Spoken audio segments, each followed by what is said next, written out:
Napanood na nga namin itong famous train. Nakakyat na nga kami dito sa Fancy Pan at marami pa nga tourist destination dito sa Sapa, Vietnam. Tara guys! For today's video guys, ito na nga yung part 2 ng ating Vietnam trip. After nga ng nakakapagod na first day guys, ito na yung second day. Medyo nakapag-recharge na nga mga aesthetic dito at pa-copy-copy na nga sila Yung hotel nga na nabook namin ay walking distance lang dito sa Sapa Station. Pero pagdating naman namin dito sa Sapa Station, sobrang daming tao. Kaya napag-isipan nga ng matalino naming tour guide na unahin na lang itong Moana Cafe. Dito nga sa Moana Cafe ay mayroong kasamang coffee. Pipili ka na nga lang dito kung kape or iced tea. Kahit nga kakakape lang namin bago umalis, ito kape na naman. Coffee now, palpitate later, char. Dito nga sa Moana Cafe, sobrang ganda ng view. Breathtaking nga at sobrang daming pagpicturan. Medyo maaga pa nga nung time na to kaya hindi ganun kadami ang tao. Kaya ito, pumipila na nga lang kami para mapicturean kami. Ang kagandahan nga dito ay maganda yung picture ng aming tour guide. Shoutout sa'yo, Mr. Hi, Char. Anyway guys, dito nga sa Moana Cafe ay meron siyang entrance fee. Pero kasi sa amin ay kasama na yan sa tour. Ito nga yung kagandahan sa tour guys, wala ka nang iisipin at mag-e-enjoy ka na lang. Habang nakapila nga sila dun guys at ito ako nag-e-explore lang. Maya-maya nga lang ay sumalang na nga itong kaibigan namin dito sa piano. O diba, sobrang ganda ng view guys.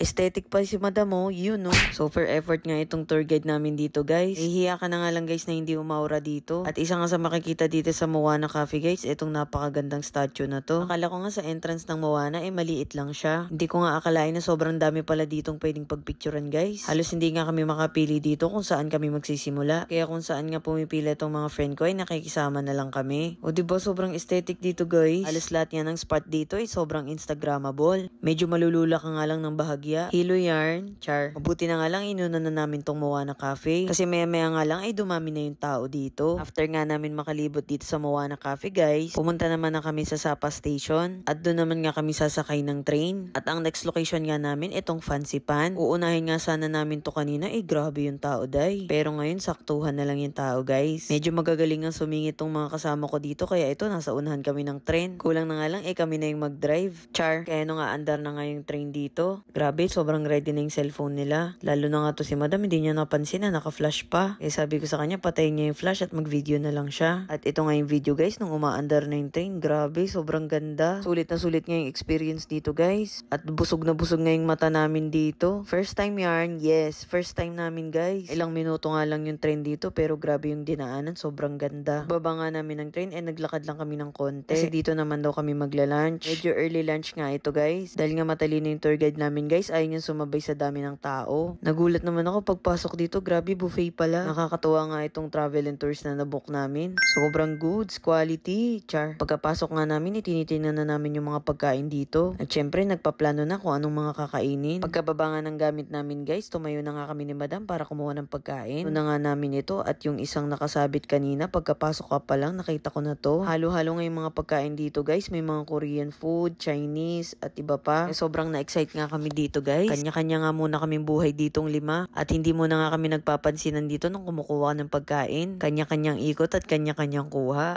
Habang bino-voice over ko nga to guys, nagugutom na naman ako. Kung mapapansin nyo nga dito, maraming kakaibang mga pagkain. Halos gusto ko nga tikman lahat to guys pero hindi na kaya ng tiyan ko. Kaya kinain ko na nga lang yung mga nakuha namin nung una. Tama nga yung tour guide namin dito guys. Nung lunchtime na, grabe, sobrang dami ng tao. At mabuta na nga lang, maaga kami at hindi kami nagmamadali kumain. Maya nga lang, naglakad na naman kami papunta dito sa station. Ito na nga yung sasakyan namin, papunta sa Fancy Pan. Hindi ko naman na-expect na ganito kataas dito guys. Parang yung mga kinain ko nga guys, ay umakyat siya.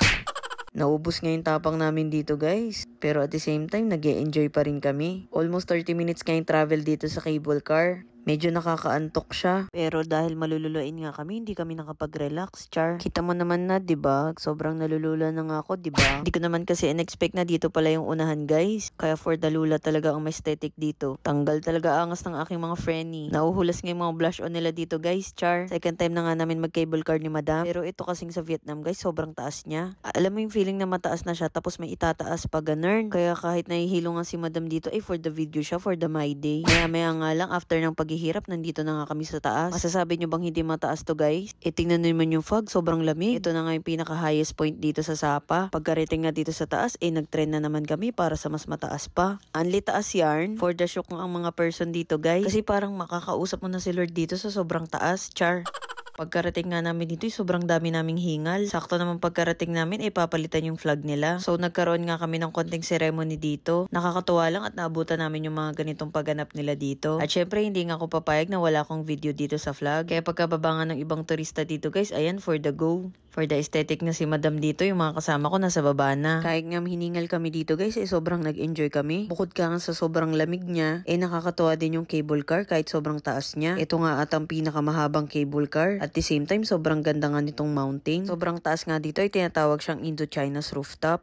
O diba literal na rooftop kasi wala ka nang makita. Ang tanging makikita mo nga lang dito ay mga ulap at mga bundok. O diba very relaxing pero medyo nakaka-stress siya ng konti. Lalo na sa may mga fear of heights at mahihiluhin. Kaya ayan, bumaba na nga kami. Pagkabalik nga namin ng Sapa Station, free time na namin to kaya nag-usap-usap kami ng mga friend ko na pumunta nga dito. Nandito nga kami ngayon sa Vet Trekking Coffee, restaurant and hotel siya na kung saan makikita mo nga yung train dyan. Yung train nga na nakikita dyan ay nga yung train na sinakyan namin kanina. Kaya ngayon nga ay kami naman yung nag-aabang sa kanya. Dito nga sa Vet Trekking Coffee ay maraming pagkain at inumin. Secure nga muna kami ng upuan doon bago kami nagsi-order. Dahil nga sobrang dami na naming nakain at nainom kanina, halos mag-share na nga lang kami dito. Nag-relax na nga lang kami dito at nagpahinga. Tamang usap lang sa buhay-buhay. Tapos pag may trend, biglang magvi-video ang lahat. Alam mo yung biglang nagsiswitch yung mood. Kaya tawa nga kami ng tawa dito guys. Tatapusin ko na nga dito ang ating part 2 ng ating Vietnam trip. Abangan nga ang susunod na part. Thank you guys for watching. Follow for more. Jumps Red out. Bye!